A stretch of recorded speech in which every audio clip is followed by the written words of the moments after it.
Não seria exagero meu em afirmar que a tragédia envolvendo a chamada família Manson tenha se tornado o caso criminal mais famoso do século XX, ou com certeza um dos mais famosos.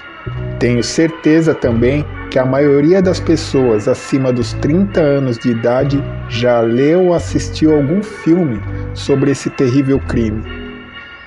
A linda e promissora atriz e futura mãe, o diretor talentoso de Hollywood e o algoz, psicopata e manipulador, que foi a força motriz para o sangrento desenrolar dos acontecimentos. Essas três principais figuras iriam ser unidas por um desfecho macabro em Cielo Drive, no número 1050, do bairro de Bel Air, Califórnia, em uma fatídica noite de 9 de agosto de 1969. Diretamente das profundezas da zona norte de São Paulo, eu, Luiz Roberto, dou as boas-vindas ao meu canal. Polanski nasceu em Paris em 1933, com o nome de Raymond Roman Thierry Liedrich, filho de imigrantes judeus polacos. Seu pai, Ryszard Polanski, foi um pintor pouco notável. Sua mãe, com o nome de solteira Bula Katz, de origem russa, foi educada na religião católica, apesar de seu pai, avô materno Polanski, ser judeu. Bula Katz estava divorciada quando se casou com Ryszard, em 1932, tendo apenas este filho. O casal instalou-se no número 5 da rua Saint-Hubert, em Paris, onde Polanski viveu até os 3 anos de idade. Depois eles se mudaram para Cracóvia, na Polônia, e devido à ascendência judaica, eles sentiram os efeitos com o começo da Segunda Guerra Mundial. E foi um dos primeiros muitos infortúnios da vida do pequeno Polanski. Durante a guerra perdeu a mãe católica, classificada racialmente como judia por parte do pai, no campo de concentração de Auschwitz, juntamente com outros familiares. Seu pai esteve preso durante 2 anos no complexo Mauthausen, na Áustria, e ele foi um dos poucos judeus sobreviventes no final da guerra. Polanski, sozinho, teve uma infância dura. Não foi nada fácil. Vagueava pelos campos poloneses, se passando por garoto católico, a visitar parentes, se escondendo-se em celeiros e florestas para comer o que conseguia, roubava, mendigava, e parece ter sido realmente um milagre ele ter sobrevivido a essas condições ao final da guerra. Polanski tinha apenas 1 ano em Paris, quando Charles Miller Maddox nasceu em Cincinnati, Estados Unidos, a 12 de novembro de 1934. Manson também teve uma infância dura. Filho de Kathleen Maddox, que o teve aos 15 anos de idade, Charles nunca conheceu o pai. Herdou o sobrenome Manson de um breve casamento de sua mãe depois que ele nasceu. Charles passava a maior parte do tempo com sua avó. Então sua mãe foi presa e ele foi morar com seus tios. Aliás, seu tio o espancava e abusava dele. E quando sua mãe saiu, voltaram a morar juntos. Porém, nada mudou. Na verdade, só piorou. Na juventude e começo da adolescência, Charles começou a roubar. E, em consequência disso, foi parar num reformatório. Não adiantou nada. O reformatório só piorou as coisas. E, ao sair, ele continuou com seus delitos. Sharon Tate nasceu em Dallas, Texas, Estados Unidos, em 24 de janeiro de 1943. E nessa época, Polanski, com 10 anos, lutava pela vida em meio à guerra na Europa. Já Manson sofria abusos do tio em Cincinnati, com apenas 9 anos de idade. Sharon foi a primeira das 3 filhas a nascer da união entre o coronel Paul Tate, um oficial do exército dos Estados Unidos, e Doris Guilin. Aos 6 anos, ganhou seu primeiro concurso de beleza, sendo coroada Miss Teeny, em Dallas, sua cidade natal.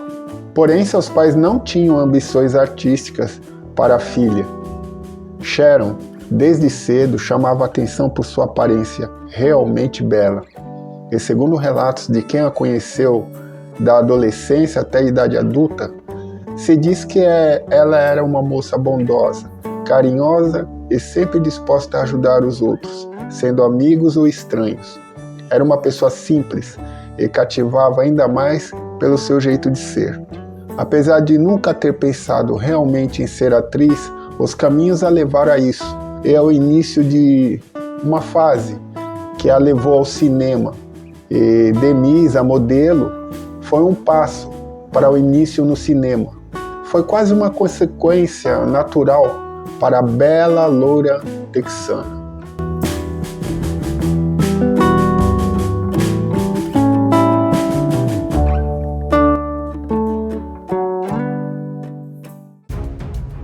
Polanski, nos anos posteriores à guerra, se envolveu no mundo do cinema e se formou cineasta em sua terra natal, a Polônia, onde se casou com a atriz Barbara Lass, se separando dela em 1962.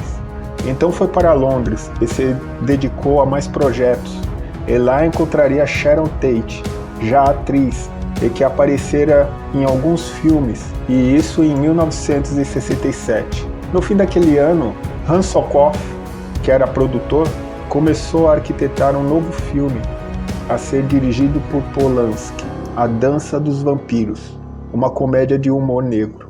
Polanski queria Jill St. John para o papel principal feminino, mas concordou em conhecer Sharon a pedido do produtor. Depois de um jantar em que discutiram o papel, ele concordou que ela pudesse estrelar o filme, desde que ela usasse uma peruca vermelha para a personagem. Durante as filmagens, em que inicialmente o diretor teve pouca paciência com Sharon, chegando a rodar 70 vezes uma mesma cena para ficar satisfeito, porém depois acabou elogiando-a pelo seu desempenho. Os dois se apaixonaram e ela foi viver com Polanski no apartamento dele em Londres. A Dança dos Vampiros veio a ser um grande sucesso de público para Polanski e lançou Sharon Tate ao estrelato. Vieram para os Estados Unidos em 1967. Ela, apesar de dizer que não gostava de ser considerada um símbolo sexual, posou para a revista Playboy, e Roman dirigiu no ano seguinte o clássico de terror O Bebê de Rosemary. E o Manson nessa época, em 1966, aos 32 anos, podendo finalmente ser libertado, quis recusar. Tinha passado mais da metade da vida em instituições e disse que não saberia viver lá fora. No entanto, teve de sair. Então entrou em contato com os hippies e começou a regimentar seguidores. Muitos eram meninas bem jovens e perturbadas emocionalmente, fugiram de casa. Além disso, usavam drogas como LSD para influenciá-las. Charles virou uma espécie de guru para esses jovens. Pregava o abandono das prisões mentais engendradas pelo capitalismo. Conta-se que a família, que se autodenominava família Manson, acabou por se aproximar das ciências ocultas, como a Ordem do Círculo do Cachorro Sanguinário. É mole? No ano de 1968, ele formou uma comunidade alternativa em Spahn Ranch, perto de Los Angeles. Em 68, foram para o rancho. Sobreviviam não só de roubar, mas também de procurar comidas e restos. Charles ainda tentava gravar um filme ou um disco. Um produtor chamado Melker recusou a fazer o que na cabeça de Charles era um fato consumado. Ele acreditava que iria acontecer uma grande guerra racial. Aliás, em 1968, Martin Luther King havia sido assassinado. Nesse ano, os Beatles lançaram The Beats, que ficou conhecido como o Álbum Branco. O disco trazia canções como A Revolução e Helter Skelter. Era o sinal para Mason e sua família. A guerra racial deveria começar com crimes que deixassem os brancos realmente enfurecidos contra os negros. Charles e sua dita família escapariam escondendo no deserto, uma entrada para a Cidade de Ouro, após o fim da guerra. A família Manson retornaria e assumiria o controle da situação. Charles seria o quinto anjo e os outros 4 seriam integrantes dos Beatles. Como os negros não iniciaram a guerra na data que ele, Charles, previu e achou que começariam, ele percebeu que teria que ensinar a eles o que fazer. A paranoia e loucura tomavam conta daquela estranha comunidade, liderada por um louco seguido por jovens perdidos daquela sociedade turbulenta, onde ninguém sabia ao certo seu lugar. A época da contracultura hippie, os protestos contra a guerra do Vietnã e as tensões raciais latentes. Manson viu que tinha grande influência sobre aqueles jovens e usou isso para a barbárie que iria se iniciar. Em 20 de janeiro de 1968, Polanski e Tate se casam e, segundo a irmã de Sharon, Deborah Tate, os dois tinham uma verdadeira história de amor. Ela logo engravidou e o futuro se descortinava para o jovem casal pleno de realizações e felicidades familiares. Mas infelizmente a tragédia se aproximava, sem eles preverem. A noite cai em Los Angeles.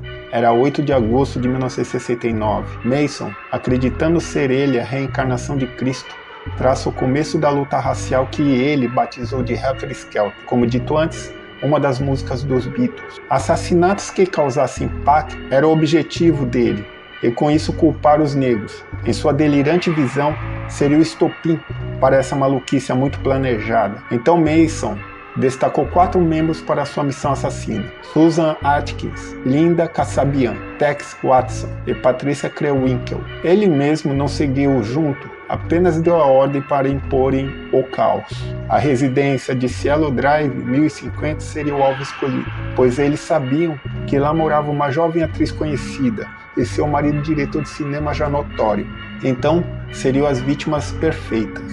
Muniram-se de facas, um revólver e se puseram a caminho do endereço. Eles chegaram à casa no início da madrugada de 9 de agosto de 1969. Tex cortou os fios do telefone. Depois eles pularam o portão. Mas a primeira vítima não foi totalmente planejada. Steven Parent saía de carro, pois estava na casa do caseiro, tentando vender um rádio-relógio, e estava de saída quando cruzou com o bando. Foi assassinado por estar no lugar errado na hora errada, com 2 tiros na cabeça. Dentro da casa, Sharon estava com amigos e ficaram sobressaltados com o barulho dos disparos. Polanski havia viajado a negócio para Londres e isso o salvou da morte. Os amigos que estavam na residência eram o aspirante a roteirista Wojciech Frykowski, a herdeira do café Abigail Folger e o conhecido cabeleireiro das famosas de Hollywood, Jay Sebring. Linda Kasabian ficou no carro de guarda enquanto o resto do grupo entrou na residência pelos fundos. Renderam a todos e os levaram para a sala. Frykowski, que dormia no sofá, acordou e reagiu ao ser amarrado. Lutou muito e correu para o jardim, mas levou um tiro nas costas de Tex.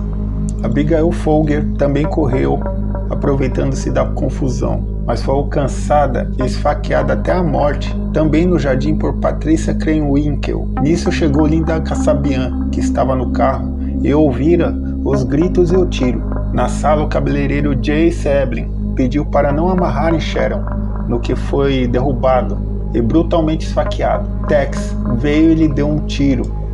Ele, agonizando, foi barbaramente chutado por este. Tate foi amarrada e clamou pelo filho que trazia na barriga, mas não houve piedade. Susan Atkins a esfaqueou, e por diversas vezes, inclusive no ventre que trazia seu filho. Depois ela foi içada numa corda e deixada dependurada, sangrando. O massacre foi brutal e rápido, e havia sangue para todos os lados.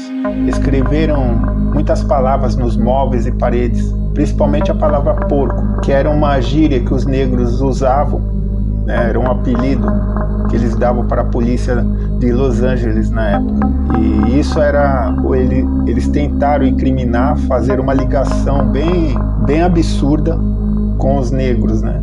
E ao saírem, deixaram para trás um saldo macabro: 2 corpos no jardim e 2 na sala.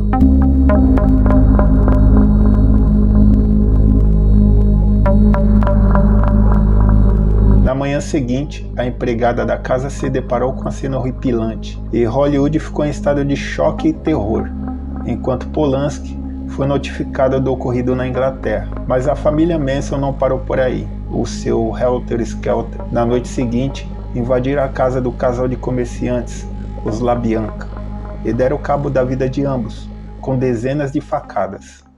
A matança não provocou o que Manson queria, e os negros não foram associados aos crimes, é lógico, mas o episódio ficou nas mentes americanas como um aviso sinistro de até onde vai o nível da maldade humana. Depois do assassinato dos LaBianca, a cidade de Los Angeles ficou em estado de terror absoluto. As pessoas se armavam dentro de casa e atores de Hollywood se cercavam de seguranças. Um clima de medo pairava no ar. Fato é que um crime que envolve muitas pessoas acaba sendo cedo ou tarde descoberto. E foi o que aconteceu nesse caso. Susan Atkins, a mesma endemoniada que esfaqueou Sharon, foi presa no fim daquele ano de 1969 por um outro homicídio. Quando ela estava na prisão, se gabou descrevendo a colegas de cela a relação dela com a série de homicídios famosos, que ficou famosos, cometidos pela família Manson. Foi então que a polícia prendeu todo aquele grupo. No julgamento dos envolvidos do crime, as mulheres demonstravam um revoltante escárnio com toda a situação, como mostram essas fotos.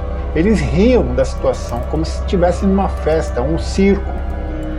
Então eu só de ver essas fotos eu fiquei revoltado, sabe?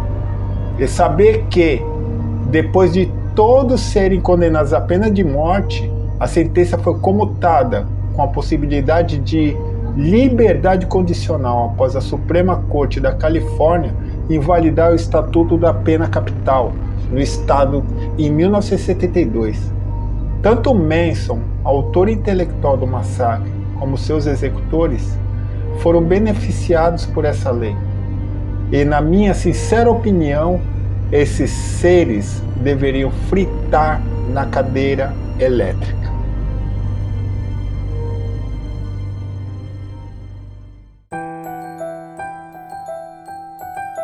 Susan Atkins, a assassina que matou Sharon e seu bebê, passou anos na cadeia e se transformou numa religiosa, numa santa, Se casou e repetidas vezes tentou a liberdade condicional, no que lhe foi negada. Ela, que era reconhecidamente a mais cruel pupila de Charles Manson. Susan faleceu aos 61 anos, em setembro de 2009, na prisão, de causas naturais, segundo o atestado de óbito. Patricia Krenwinkel foi sentenciada à prisão perpétua em 1972 e, assim como Atkins, passou por uma transformação na cadeia. Segundo o jornal Los Angeles Times, os guardas da prisão de mulheres de Corona, Califórnia, onde Krenwinkel estava presa, afirmam que ela é uma prisioneira modelo e que está envolvida em programas de reabilitação. Ela tem 69 anos atualmente e teve a liberdade condicional negada 13 vezes, até a data da produção deste vídeo. Linda Kasabian. Linda foi praticamente uma espectadora dos crimes. Ficara de vigia no carro e disse ter ficado horrorizada. Quando entrou na casa e viu aquelas pessoas sendo mortas. Linda ajudou e cooperou com a justiça em seus depoimentos na ocorrência dos fatos, e por isso se livrou da prisão, ao contrário de outros membros, e assim saiu impune. Tentou retomar a vida no anonimato, casou e teve uma filha. Ela faleceu em 21 de janeiro de 2023, aos 73 anos de idade, e a causa de sua morte não foi divulgada. Tex Watson. Ele se tornou cristão regenerado na prisão em 1979 e casou-se com Kristen Svega, com quem teve 4 filhos, resultado de visitas conjugais a quem tinha direito. Por influência da mãe de Sharon Tate, Doris, que por anos liderou campanhas contra a possibilidade de liberdade condicional dos assassinos de sua filha, e pelo banimento de visitas conjugais a assassinos condenados à prisão perpétua na Califórnia. Essas visitas foram proibidas por lei no estado, e Watson e a mulher acabaram separando-se em 2003, após quase 25 anos de casamento.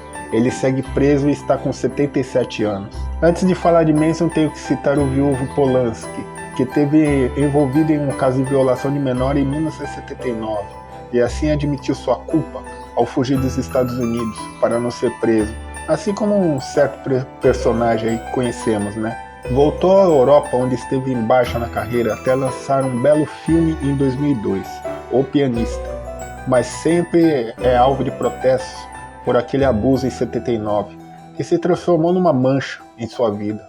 Polanski se casou e segue ativo em sua carreira de diretor.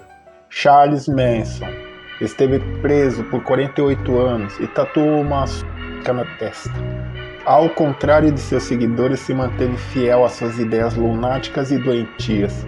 Se transformou numa celebridade, como outros homicidas famosos. Porém ele, diferentemente de outros, manipulou seus seguidores.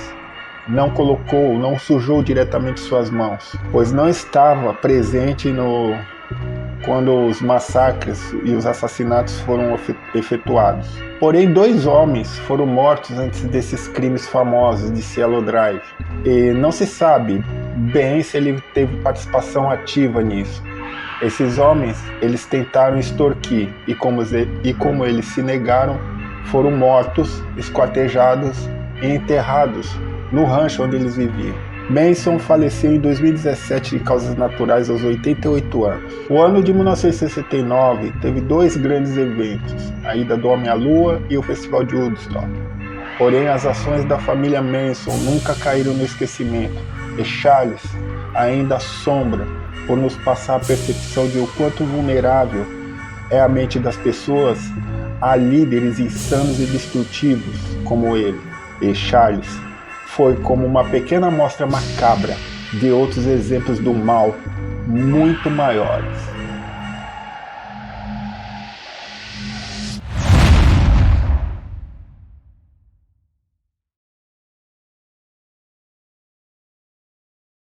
E esse foi o caso da família Manson, desse bando de maluco homicida. E eu fico pensando que tipo de monstro tem a coragem de enfiar a faca na barriga de uma mulher grávida de 6 meses, né? Muita crueldade. E ri ainda, né? Como vimos nas fotos lá, eles rindo da situação, né? É impressionante. Mas eu vou continuar a série enquanto houver casos para contar, né? Dos casamentos trágicos. Quem assistiu e gostou, se inscreva, deixa o like. Eu não costumo ficar pedindo, mas é um bom apoio aí para mim continuar essa série de vídeos. Muito obrigado e até mais. Valeu!